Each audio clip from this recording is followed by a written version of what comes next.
Você já fez alguma coisa que se arrepende? Aconteça o que acontecer, o Kingo merece a nossa confiança. Ele tem muita sabedoria dentro dele, não tem? É, tem sim. Quando ele usa com responsabilidade. O quê? Não é nada. Vamos achar os outros. Aí, não esconde nada se você sabe de alguma coisa. O que aconteceu entre você e o Kingo? Logo, logo vão saber. After episode 08 was released, I realized that a huge amount of people came to like Kinger, who used to be a character already adored, but who is now seen as the hero of the story. But what people think is heroism, maybe it was an act of selfishness on the part of Kinger, and I don't judge him. If you had to choose between the lives of two people, one of them is your best friend and the other is your wife, who would you choose? And if you could save your wife's life in exchange for 5 players you didn't even know in real life, what would you choose? Notice this scene between Pomni and Kinger. Ajuda os outros a distrair o Caine enquanto eu me viro por aqui. Ele pode sentir quando eu tiver acesso. Tá bem. Eu vou lá. E valeu, a propósito. Por isso e... bom... por tudo, tá? Kinger seemed grateful for what Pomni said. Happy? No. A hero usually puffs his chest at times like these. Well, maybe Kinger knows what he was really doing at that moment, and it certainly wasn't for the sake of the 5 players. But maybe at that moment, he had the chance to save his wife. But things didn't go as planned.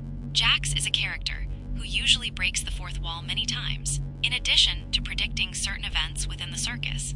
In the first episode, Jax says exactly that about Kinger.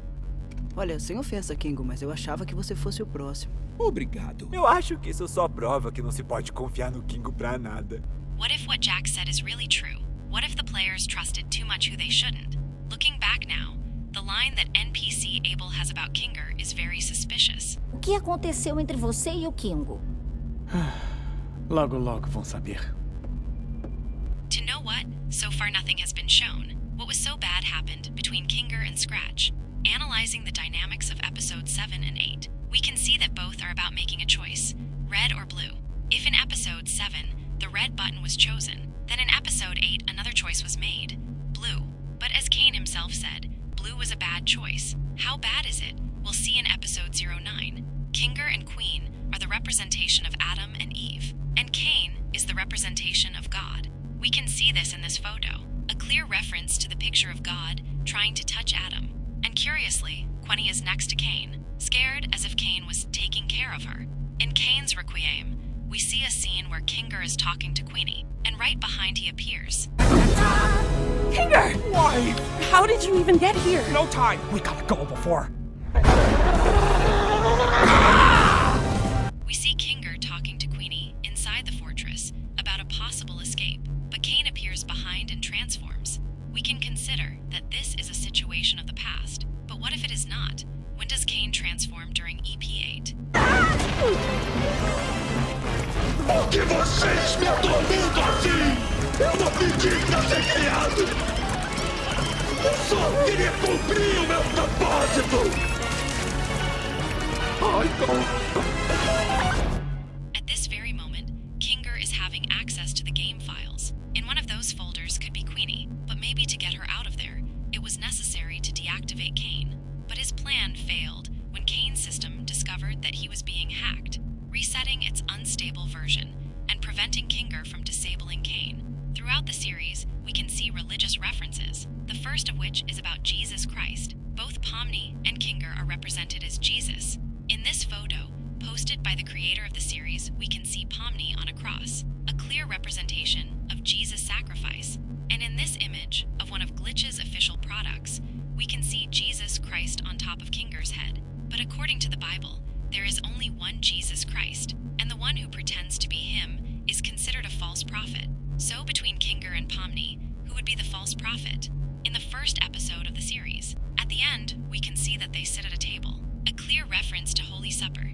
In the original painting, we can see that Jesus is in the middle, so Pomni is portrayed as Jesus Christ, making Kinger a false prophet. In addition, Jesus is dressed in a blue and red outfit, two colors that are also in Pomni's clothes. Episode 08 was full of references to the story of I Have No Mouth and I Must Scream, which served as inspiration for Digital Circus. This story is about an artificial intelligence that destroyed humanity, leaving only 5 survivors, torturing them for 109 years. One of these survivors is called Nindok, responsible for conducting aggressive experiments on children and adults, all for the sake of war. During the story, Nindok had memory problems, so artificial intelligence made a point of remembering what he did to his wife. According to the story, his wife was hospitalized by him, and he abandoned her. Although Kinger is totally the opposite of Nindok, we still don't know exactly what happened in the past. In my opinion, Kinger did something that caused his wife's abstraction, such as cutting off Caine's food. When Caine's external feeding was cut off, the system thought of a way to continue evolving Caine through abstraction.